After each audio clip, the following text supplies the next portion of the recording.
আজ আমি তোমাদের সঙ্গে শেয়ার করব চিংড়ি মাছের মালাইকারি। চিংড়ি মাছটা ধুয়ে তার মধ্যে নুন, হলুদ, মিষ্টি, একটু লঙ্কার গুঁড়ো দিয়ে একটু মেখে নিলাম। তারপরে অনেকে বলে সর্ষে বাটা খেলে অম্বল হয়, কিন্তু তা না। সর্ষেটাকে আর নারকেলটাকে বেটে জলে গুলে নিয়ে কিছুক্ষণ রেখে যে থিতিয়ে গেল জলটাকে এবারে দেখো হাতে ছেঁকে ছেঁকে এর মধ্যে দিয়ে দিলাম।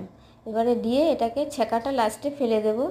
1 ঘন্টা এটাকে ম্যারিনেট করে এরকম জল সমেত রেখে দেবো। বাচ্চা থেকে বুড়ো সবাই খেলে এটা কিচ্ছু হবে না, অম্বলও হবে না, গ্যাসও হবে না। এই যে ছাঁকাটাকে আমি ফেলে দিলাম।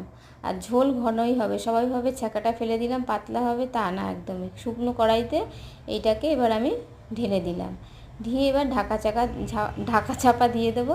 প্রায় 1/2 ঘন্টা মতো রেখে দেবো। তারপরে একদম ঘন পুরো থকথকে হয়ে যাবে। এইভাবেই চিংড়ি মাছের মালাইকারি করবে গরমকালে, খেতেও ভালো লাগবে, শরীরের পক্ষেও ভালো। টাটা।